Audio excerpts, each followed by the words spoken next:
Hello everyone, today we'll be talking about electron beam lithography. It is a nanofabrication technique which relies upon electron beam to do lithography instead of photons. This will be this will enable us to perform or build structures well beyond 10 nanometer in dimension. Also, it enables high volume nanoscale patterning technology such as deep ultraviolet and extreme ultraviolet optical lithography through the formation of masks and templates. The early systems of electron beam lithography was just upgrading the scanning electron microscopes by adding pattern generator and beam clanker to control which areas of the controlling field is exposed. Modern electron beam lithography tools are fully dedicated systems that employ high brightness electron sources for faster throughput and high resolution mechanical stages to be able to expose step by step large substrates under the relatively narrow field of focus of the electron beam.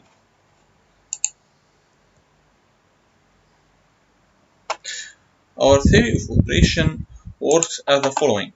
First, we have the electron source, and by when it provides our electrons, they pass through an acceleration stage which increases their energy. After that, they pass through magnetic lens, which increase their focus to a narrow beam.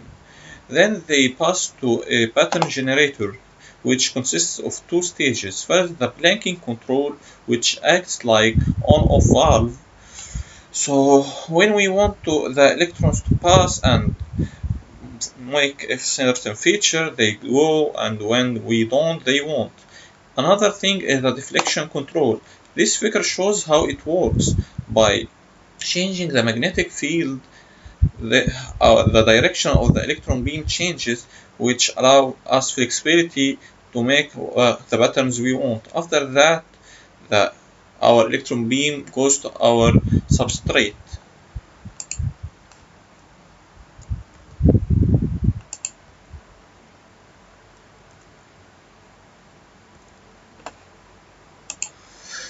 Our source material first most widely used was the tungsten thermionic. By heating it, it produces electrons. Then we use the better LAB6 thermionic material, which has better characteristics as it works in lower temperature and have smaller virtual source radius. Yet the thermionic sources have a problem. They have large area of emitting electrons.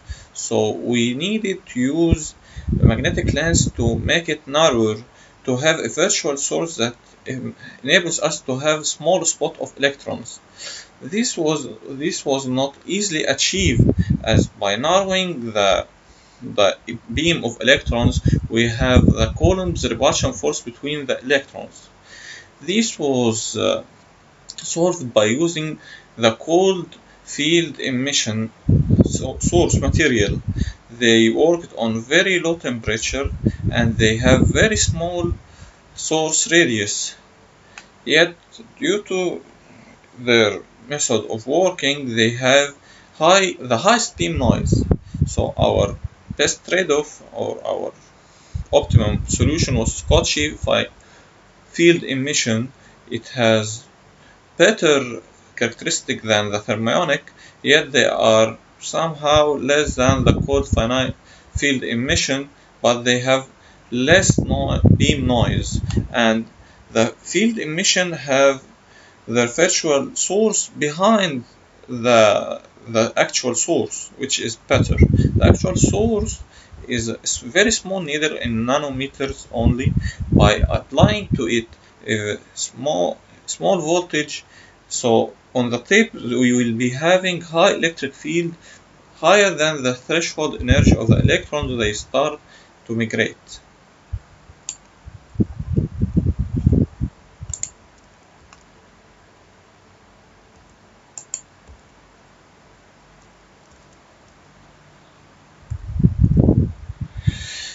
Okay, now we will be talking about the resolution limiting factors in electron beam lithography. The first thing is the scattering of the electron beam itself. Because it is consists of electrons having the same charge, there is a repulsion force between them. Also, to solve some of the problem of scattering, we are making the device in vacuum to decrease the chances of collision with gas molecules. So we somehow decreased our scattering. Another problem is forward scattering. When electrons, as this shape demonstrates, penetrate inside the resist, then to the substrate, they are colliding with the molecules. So each time they collide, they deviate a little bit.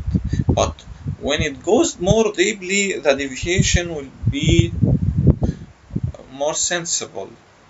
So this phenomena is more dominant in lower energy. This photo is taken with electrons having energy 3000 electron volt, while this better quality of shape is at 10,000 electron volt. Another kind of resolution limiting factor is backward scattering. When electrons penetrate deeply inside the resist and goes to substrate, their impact angle increases, so it may reach an angle to which they reflect. This causes a proximity effect, which can lead to overlapping of different structures and may damage our pattern. Also, there is the secondary electrons. These are low energy, few tens of electron volts, produced by ionization resulting from inelastic collision by primary incident electrons. Because of their energy, secondary electrons have short range, several nanometers, but may ultimately limit the resolution possible with electron beam lithography.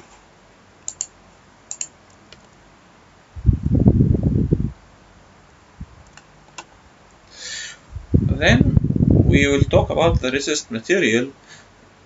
Just as optical lithography, electron beam lithography can employ two classes of resist. The positive tone resist undergo a conversion from low to high solubility upon exposure to electrons. One example is polymethyl methacrylate. Another kind of resist we are having is the negative tone resist. Electrons convert the material to low solubility. The example here would be a hydrogen silicium. This figure shows a positive tone resist, as when exposing the resist to electron beam, the areas exposed to electron beam dissolves.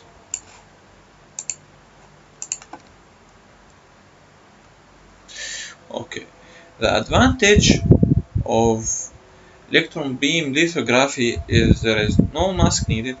We have very high resolution. We can have dimensions less than 10 nanometer, which is by far better than optical lithography. But it inherently have some disadvantage, which may be the cause to making this technology not something to continue long in the future. The main problem is the low throughput it has. As comparing to optical lithography, it has very low throughput.